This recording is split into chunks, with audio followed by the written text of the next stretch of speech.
Canine dog exposes bride's secret. What the groom found was shocking. The wedding was supposed to be perfect. The sun was shining gently over the historic gardens of the Carter family estate in Savannah, Georgia. Strings of white lights hung between old oak trees. Rows of white chairs lined the lawn, and soft music played from a live string quartet. Guests were dressed in their best clothes, sipping champagne and waiting for the moment everyone had come for, when Dr. Mason Carter, a respected young neurosurgeon, would marry the elegant and mysterious Serena Vale. Mason stood near the altar in a sharp navy suit. He looked proud and a little nervous. His brother Dean stood beside him as best man, giving him an encouraging nod. Everything was just as Mason had planned. Everything except one detail. Rook. Rook was Mason's Doga retired police canine with sharp ears, a sable black coat, and eyes that always seemed to be watching something nobody else could see. Rook had been Mason's partner in the worst times, when their father died, when Mason had to move across the country for work, and even when he'd struggled with panic attacks in medical school. Rook was more than a pet. He was family. And today, Rook wasn't acting like himself. At first, Mason had thought the dog was just restless because of the crowd. But as Serena appeared at the top of the aisle in her long ivory dress, something changed. Rook growled. Then he barked. Loud. Not a confused bark. Not a warning. It was deep, sharp, and angry. The kind of bark he had used in his police days. The kind that meant danger. Guests turned in surprise. The music stopped. Phones lowered from recording. Serena froze mid-step, just barely reacting.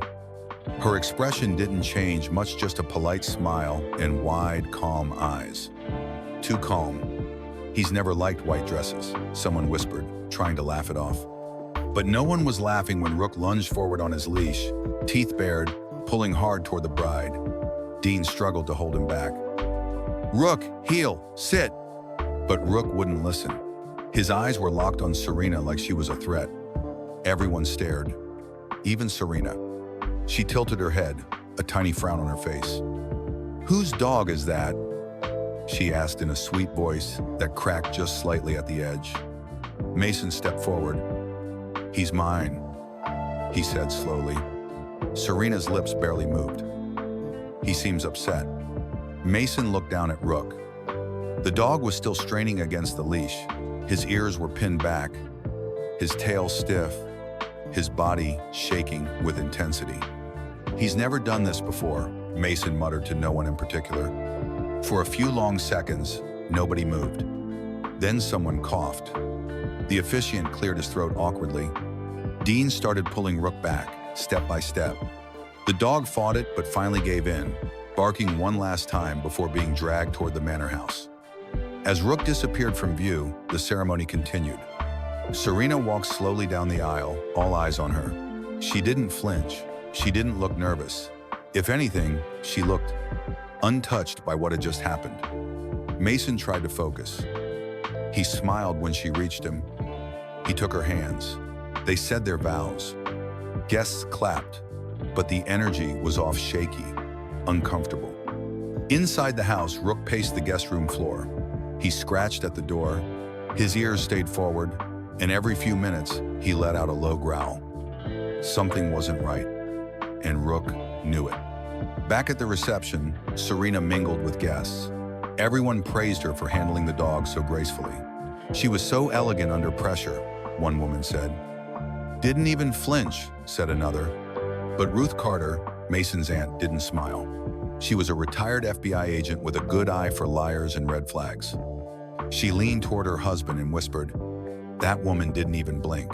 No fear, no confusion. That's not normal." He looked at her sideways. "It's a dog." "No," she said firmly. "It's something more."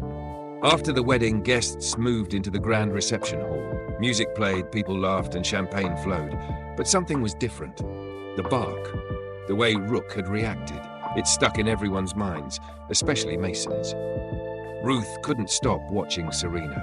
The bride greeted guests with perfect manners, smiling, laughing, thanking people for coming.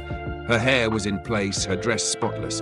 No sign of nerves, no sign of anything wrong. Except Ruth's gut told her something was very wrong. Rook stayed locked in a guest room upstairs, but he didn't rest. He barked, growled, and scratched at the door. His ears stayed pointed. His tail was stiff. He paced in tight circles like he was waiting for something. Later in the evening, Serena told Mason she needed to fix her makeup. She smiled and floated up the stairs, still graceful, still calm. She didn't know Rook was in the room at the end of the hall. The second she passed the door, the dog exploded. He barked so loudly the hinges rattled. He leapt at the door, growling deep in his chest. A server nearby asked, "Want us to let the dog out now, Mr. Carter?" Mason looked toward the stairs. He hesitated, then quietly, "Yeah, I think so." Rook bolted down the hallway the moment the door opened. But he didn't run to Mason. He ran straight for the stairs.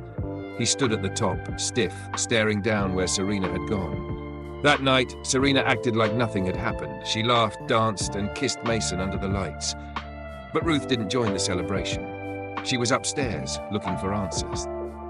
Something had been bothering her, the way Serena paused near a photo earlier. When Ruth checked, she noticed the frame had been moved. When she lifted it off the wall, the backing had been tampered with. Inside, she found a folded paper. It was a list of names, numbers, and scribbled notes. One name stood out, Selena Moreno. And under it, a note, "Transfer funds after ceremony, no delays." Ruth's face went cold. "This woman is not Serena Vale," he whispered. Meanwhile, Mason was downstairs trying to smile, but inside he couldn't stop thinking about Rook's barking, about how Serena never asked for anything, about how perfect she always seemed. He looked at his aunt as she returned. She nodded once. Her face was pale. Later that night, Mason couldn't sleep. Rook paced outside their bedroom door. Every so often, he pressed his nose to the bottom of the door and let out a soft, deep growl. Inside, Serena was asleep. Her hand rested gently on Mason's chest, but Mason stared at the ceiling. His mind raced. He slipped out of bed and went down the hall to Ruth's room. She was awake, sitting up with a folder of documents in her lap. "You couldn't sleep either?" he asked. "No," she said. "I've been looking into Serena." Mason sat on the edge of the bed. "What do you mean?" "She gave us a name that doesn't exist," Ruth said. "No birth records, no passport from that country, no school history, nothing. But she has ID, a driver's license, a passport." "All fake," Ruth said. She handed him a printout. "This name's Selena Moreno. It showed up before. Same story. Fancy weddings, then vanishes. Grooms lose money every time." Mason's face went pale. "You think she's here to take everything?" "I think she's done it before," Ruth said, "and I think she's better at it now. But she never touched my money. She even told me to get a prenup. She's never asked for anything." "She's smart," Ruth said. "She's playing the long game." The next morning, Serena woke up cheerful. She hummed as she got dressed and joked about the chaos with the dog. She asked if Mason wanted to go to the beach. He smiled and nodded, but inside, he felt cold. After she left the room, Mason knelt beside Rook and whispered, "You saw something, didn't you? Help me figure it out." He started searching the guest room where Serena had stayed before the wedding. Most of her things were gone, but under the bed, one suitcase remained. Inside it, he found clothes and makeup, and inside a small zippered bag was a second passport. Different name, different country, but the photo was the same face. Her real name was Layla Monroe. He kept searching and found a flash drive taped to the inside lining. He plugged it into his laptop. Folder after folder opened, bank transfers, fake IDs, wedding photos with other men, and plans. 4 weddings, 4 names, 4 vanished grooms. Mason froze. His heart dropped. He had loved a woman who didn't even exist. Mason didn't sleep that night.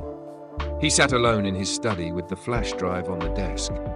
Rook lay nearby, quiet for once, but his eyes stayed open, watching. The files on the computer were still up. Wedding photos, documents, account transfers, fake IDs. Every folder told the same story. Layla Monroe, also known as Serena Vale, also known as Selena Moreno, had done this before. Married, disappeared, left the groom with empty accounts and broken hearts. He couldn't believe it. She had kissed him like she meant it, laughed with him, held his hand when he was scared. Was all of it a lie? That morning, Mason didn't confront her, not yet. He needed more answers. Serena acted like nothing had changed. She made coffee, danced in the kitchen, and wore his shirt like it was just another morning of married life. Mason smiled and played along. But after lunch, he asked her to meet him in his father's old study, the one with the leather chairs and heavy desk, the room where important things happened. She came in wearing a soft beige dress and pearl earrings. Calm, controlled, pretty as always. Rook sat in the corner, still and silent, watching. "I thought we could talk," Mason said, standing behind the desk. "Of course," she said, smiling. "About the honeymoon plans?" "No," Mason said, "about the truth." Her smile faded just a little. "What do you mean?" He reached into the drawer and pulled out the flash drive. He placed it between them. "I found this," he said, "and your other passport." She didn't flinch, she didn't gasp or cry. She just stared. Then slowly, she leaned back and let out a small sigh. "So," she said, "no more pretending." Mason's hands trembled slightly. "You were going to take everything, weren't you?" "Yes," she said, calm as ever. "That was the plan." "And what stopped you?" he asked, voice shaking. She looked at Rook in the corner. "Honestly, him. That dog wouldn't stop watching me." Rook didn't move, but Mason could see it in his eyes. He was ready for anything.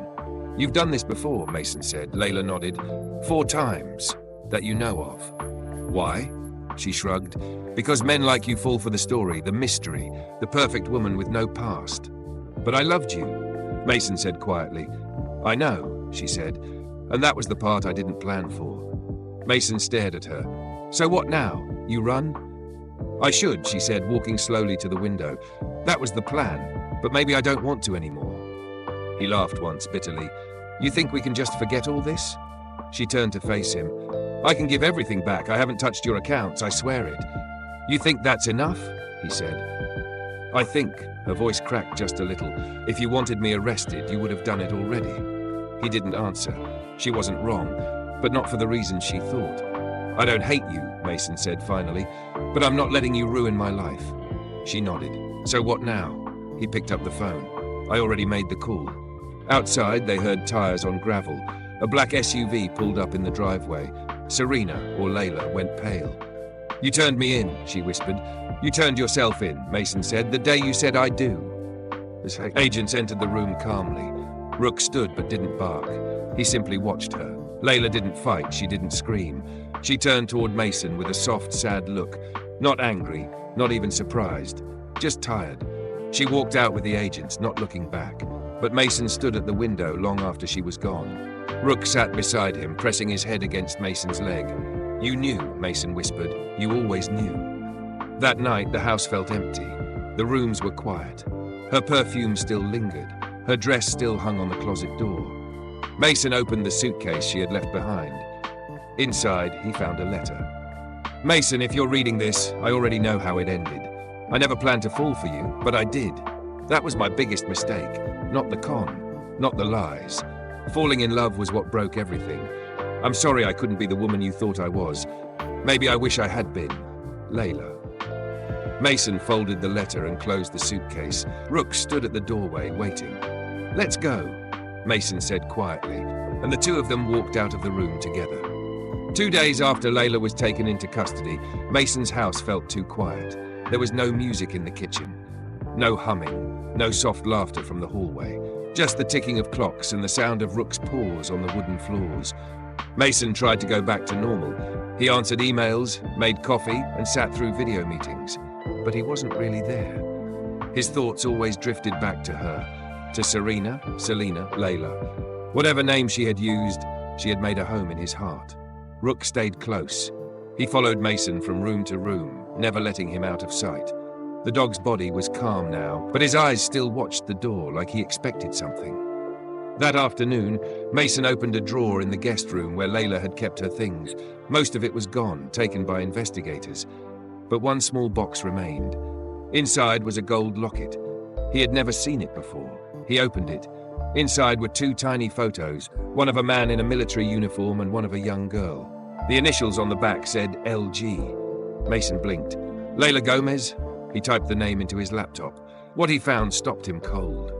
Layla Gomez was a missing person, reported missing at age 17, taken from foster care in Houston, Texas.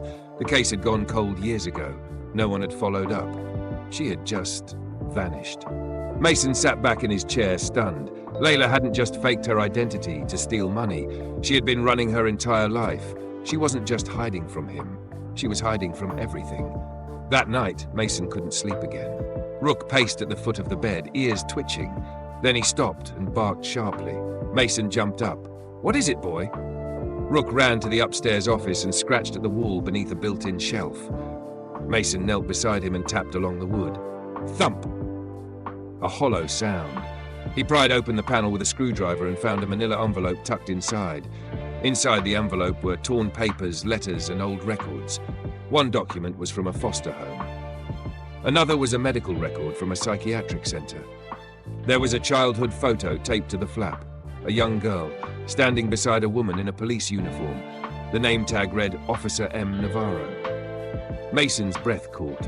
Layla wasn't just lost. She had been taken from the only person who had ever protected her. He sat there for hours, piecing it together. Her past wasn't just about lies. It was about pain, fear, and trying to survive when the system had failed her. The next morning, Mason drove to the detention center. Layla looked different when she came to the glass window. Her hair was pulled back, no makeup. Her eyes looked older, like someone who had stopped pretending. "I didn't expect you," she said softly, picking up the phone. "I didn't expect a lot of things," Mason replied, "like that locket or the name Layla Gomez." She looked down and swallowed hard. "So you know?" "I know enough," he said. She sighed. "You must hate me." "I don't." Mason said, "I'm starting to understand." Tears formed in her eyes, but she held them back. "I was just a scared kid. I didn't know how to stop hiding, so I became someone else." They sat in silence. Then Mason asked, "Why did you come to me?" "Because for once, I wanted it to be real," she whispered. Back at home, Mason opened one final letter from the hidden envelope. It was from Officer Navarro. It read, "If she ever resurfaces, please know she was loved. She was taken from me, not because I failed her, but because the system didn't believe a cop could raise a child alone. If you're reading this, take care of her. Give her a second chance." That evening, Mason called a lawyer. "I want to help her," he said. Not to hide what she did, but to explain why.